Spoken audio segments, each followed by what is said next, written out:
Eu não aguento mais essa palavra. É sério, pode parecer muito que eu tô sendo interesseiro fazendo esse vídeo, porque semanas atrás eu fiz um vídeo sobre NFT, agora eu tô aqui, volto e faço outro vídeo sobre NFT, mas querendo ou não, esse vídeo aqui, na verdade, é resposta ao vídeo que eu fiz há algum tempo atrás, que foi sobre os jogos NFT. E eu tentei ser muito didático naquele vídeo pra não gerar nenhum tipo de dúvida, nenhum tipo de controvérsia, mas gerou dúvida, o pessoal perguntou e eu falei... Tá, por que eu não venho aqui, faço um vídeo e tento responder essas dúvidas que o pessoal ficou? Eu prometo que esse vai ser o último vídeo de NFT do canal. Eu não aguento mais falar sobre isso, eu não aguento mais ler sobre isso, eu não aguento mais o pessoal continuando a dar bola pra algo que não parece ser tudo o que estão dizendo. Mas tudo bem, eu vou tentar fazer você entender da forma mais lúdica que eu conseguir como funciona isso e como isso tem dominado a internet nos últimos meses. Para você falar de NFT, você precisa falar não só das obras, mas como as pessoas que compram e revendem as obras. Nesse caso, a gente tem dois grupos de pessoas nesse mundo, nesse mundo da internet. Um grupo é aquele grupo que defende que o NFT ele vai ser a revolução artística e que tudo depende do NFT e o futuro vai ser eles. E o outro grupo é aquele pessoal que defende que o NFT é só uma estratégia para ricos ficarem cada vez mais ricos em esquemas de pirâmides elaborados e leilões que não servem para absolutamente nada. São duas vias de pensamento bastante distintas. Uns veem a revolução, outros só veem o lixo e a ganância, e eu vou tentar explicar cada um deles.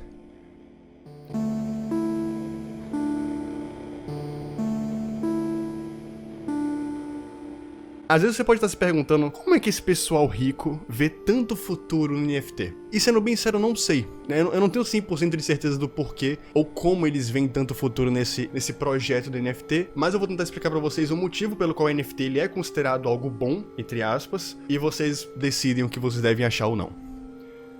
A arte digital é algo que está crescendo bastante, né? Antigamente a gente tinha muita arte tradicional, esculturas, peças de teatro, quadros, enfim, essa coisa mais tradicional que você pode tocar, uma coisa mais palpável. E a arte digital é muito menos palpável. Então, por exemplo, se o Leonardo da Vinci, ele pintou uma obra como Mona Lisa, é muito fácil você saber qual é a original e quais são as réplicas.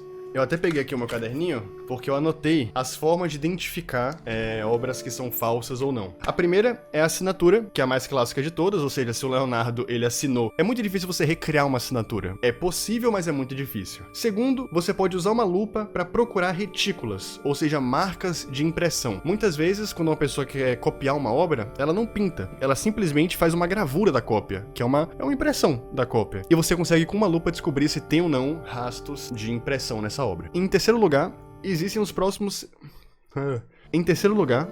próprios certificados de autenticidade. Ou seja, obras antigas, após serem estudadas por vários historiadores, elas, ao final de serem comprovadas verdadeiras, elas ganham uma autentificação, sabe? Essa obra aqui, ela é verdadeira. Como obras atuais, elas não precisam de estudo, né?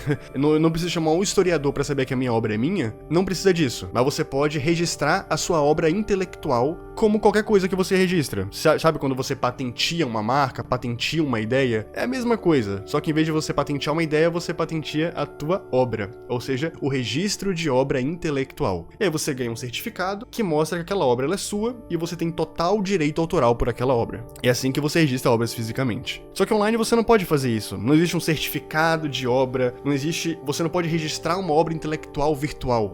Na real, me corrigindo aqui, dá sim pra tu registrar uma obra virtual. Eu me expressei um pouco mal. A diferença do NFT e essa revolução toda é que ele registra não na Biblioteca Nacional ou no cartório, e sim na própria blockchain. Ou seja, a melhor forma de armazenar e assegurar uma informação que existe. Querendo ou não, a internet é muito descentralizada, é tudo muito complexo, e a facilidade de printar tua foto e postar em qualquer outro lugar dizendo que é sua, ou simplesmente vender uma camiseta com a estampa do teu desenho é muito fácil. E muitas pessoas fazem isso e muitas pessoas saem impunes por isso. E é aí que a gente chega a um certificado virtual de autenticidade chamado NFT. O NFT, querendo ou não, era pra ser só isso. Era pra ser uma autentificação de que a sua arte é sua. Seja a sua arte o que for. Seja um desenho, seja um vídeo. Eu poderia colocar os meus vídeos como NFT e provar pra todo mundo que aqueles vídeos eles são meus e só meus. E se qualquer pessoa fizesse re-upload desses vídeos no canal deles, era comprovado que não era deles aquele vídeo. Quase como um copyright mesmo. E é por isso que algumas pessoas não defendem o NFT como uma revolução artística, e sim defendem o NFT como uma coisa útil. Porque é útil. Ela protege muitos artistas. Ela abraça essa comunidade que estava numa situação muito hostil. Porque o roubo de arte virtual, o roubo de arte digital é algo que perdura por muito tempo na nossa comunidade. Quantas vezes você não abriu o Twitter e viu mais um artista que você gostava falando que a arte dele está sendo vendida em outro site gringo que ele nem conhece? E como é que esses artistas de 18 anos, 15 anos, 17 anos, 20 anos, jovens, vão conseguir pagar um advogado, vão conseguir ir atrás dos seus direitos, tendo a chance de simplesmente não conseguir nada? E o NFT chegava e dava a eles um selo, dava a eles uma certidão de autenticidade que mostrava, não, isso aqui é meu, então não dá pra você roubar. O problema é que assim como tem esse grupo que tenta ver a revolução no NFT dessa forma, creio eu, também tem um grupo que vê o lado ruim do NFT, que eu tô incluso nesse também, e que vê a NFT como uma coisa teoricamente boa, mas na prática não muito legal, como muitas coisas na nossa história, né? Muitas coisas na nossa história tem uma teórica muito incrível, mas uma prática questionável. O que aconteceu? O NFT foi criado para prevenir que pessoas roubassem a arte de outras e para prevenir a pirataria, certo? Você teria sua arte, você colocaria ela em NFT e voilá, você conseguiria. O problema é, colocar coisas em NFT não é barato. Não é barato porque gasta muita energia e você precisa pagar para o pessoal colocar sua arte em NFT. Ou seja, artistas novos, artistas pequenos não conseguiriam colocar seus desenhos em NFT porque talvez eles nem tivessem dinheiro para isso. E como as coisas são em dólares, qualquer artista num país de terceiro mundo como o Brasil, é caro. É caro colocar sua coisa como NFT. Você entende isso? É caro. Não é barato. E aí o que acontecia? O pessoal que tinha um pouco mais de dinheiro via aquela arte daquele artista que não tinha dinheiro pra colocar suas artes como NFT, ou sequer sabia o que significava NFT, porque até esse boom inteiro dos leilões, o NFT era simplesmente invisível, ninguém conhecia. Aí ele pegava as artes e falava, ok, não vou colocar na minha camisa, mas eu vou fazer um NFT disso. E começou em massa uma onda de roubos de arte feitos por uma mecânica que devia salvar os artistas. E foi isso que irritou a maioria dos artistas. Não foi só a questão da eletricidade, do desmatamento, da questão ambiental, que é muito séria, mas que isso futuramente vai ser deixado de lado, porque o pessoal vai começar a usar a energia sustentável, vai começar a usar a energia solar, e isso vai deixar de lado. O principal ponto que nunca vai ser deixado de lado é a ganância das pessoas de capitalizar tudo, entende? Eles roubaram arte de artistas, eles chegaram a capitalizar a existência dos escravos de muitos anos atrás fazendo uma coleção de NFT chamada Meta Slaves. Você percebe o quão isso é doentio? Você percebe o quão longe o pessoal foi pra justificar os grandes leilões virtuais e como eles querem ganhar mais dinheiro e como eles querem triplicar, quadruplicar? É por isso que é problemático, sabe? É por isso, porque como o NFT é algo muito novo e como o NFT ele trabalha num mundo meio descentralizado, num mundo meio escondido, com carteiras virtuais e, sabe, essa coisa bem difícil de rastrear, é muito fácil pra mim roubar uma arte sua e você nunca vai saber que fui eu, você nunca vai saber como se defender disso, porque não dá pra se defender disso. É uma pequena segurança em um mundo completamente baldio, sabe? É complicado. E aí que começou uma onda muito grande de ódio em cima desse pessoal, né? Desse pessoal que, enquanto muitos estavam roubando, enquanto muitos estavam fazendo coisas horríveis, tinha uma parcela mínima de ricos, uma parcela mínima muito elitizada falando que NFT é o futuro. Aí eu te pergunto, o futuro pra quê? O futuro pra ganhar muito dinheiro à custa de arte dos outros? O futuro pra ganhar muito dinheiro à custa de pessoas que nem estão vivas mais? Eu não sei.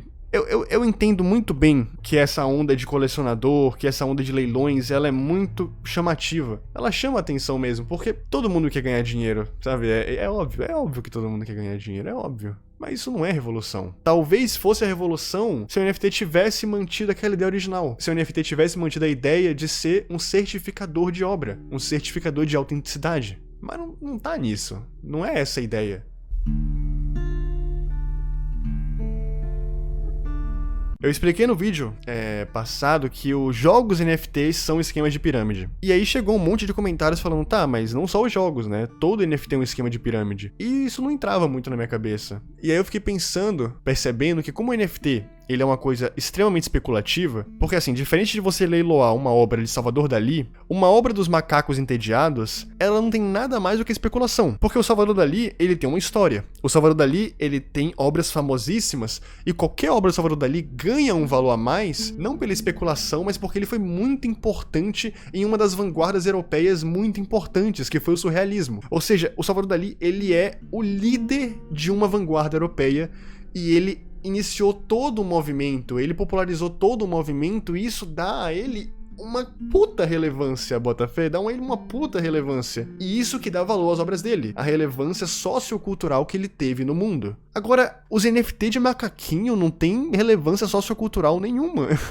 Ou se vão ter, eu não sei como vão ter, mas ainda não tem por agora. Então todo aquele valor exagerado de muitos Ethereums que eles custam são totalmente especulativos. As pessoas deram valor pra aquilo. As pessoas falaram, ok, isso aqui vai ser raro, e agora que é muito raro, e tá sempre ficando mais raro, tá valendo muito mais. E aí você pergunta, não, por que isso aí é raro? Porque as pessoas quiseram que fosse. Não é porque o negócio é realmente revolucionário e incrível, mas sim foi porque as pessoas quiseram. E aí vai ter que chegar algum momento em que um leilão o cara vai comprar por 5 Ethereums, aí no próximo vai comprar por 10, que no próximo ele revende por 15, que no próximo revende por 50, revende por 100, por 200, até chegar no momento que ninguém vai mais comprar porque tá muito caro. E aquele cara que comprou lá na frente por 400 Ethereums não vai conseguir revender por 500, 450, ou só pelos mesmos 400, porque ninguém mais quer, porque tá muito caro, e porque não tem um valor além de eu quero. Não tem um valor sociocultural, não tem um valor único. É simplesmente um NFT de um macaco que as pessoas falaram, ok, eu quero isso, e chegou um ponto que tá tão caro que ninguém mais quer. E aí elas vão buscar os NFTs de macaco mais baratos, porque eles têm mais chance de crescer e dar mais dinheiro, e aí você percebe que tudo isso não tem nada a ver com arte, e tudo isso é simplesmente uma forma de ganhar mais dinheiro. É até difícil pra mim falar de NFT como uma coisa artística, porque no vídeo todo eu só falo de ganhar dinheiro, de leilão, de capital, porque no fundo é só isso. É por isso que o NFT não é bacana. Porque o NFT, ele distorce a ideia da arte pela arte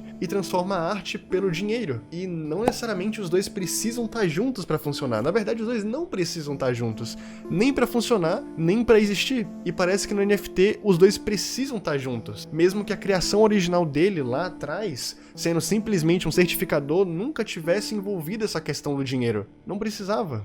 Realmente não precisava. E é por isso que, na minha opinião, eu acho que o NFT não é uma coisa bacana. Porque ele distorceu muito a ideia original. Ele distorceu muito, e não só sou eu que tô dizendo isso não. O próprio criador do NFT, o próprio idealizador da ideia, ele tá desapontado com isso. Eu até coloquei um trechinho no início do vídeo, que eu fiz algumas semanas atrás sobre NFT, né, sobre jogos, porque é simplesmente ridículo, sabe? É simplesmente ridículo. Então, se você vê alguém, de verdade, se você vê alguém defendendo no Twitter, em alguma rede social, ou só no seu WhatsApp privado, que o NFT é uma próxima revolução, tenta perguntar pra esse cara, sabe? Pergunta, pede pra ele parar de ficar falando só que NFT é uma revolução, que NFT é uma revolução, e pergunta, tá bom, por que uma revolução? Se ele conseguir explicar pra você por que uma revolução, sem citar em nenhum momento dinheiro, aí tudo bem. Aí você pega essa resposta, bota nos comentários e eu garanto que eu vou ler. Agora, se você citar que é uma revolução porque tem a ver com dinheiro, aí cai fora.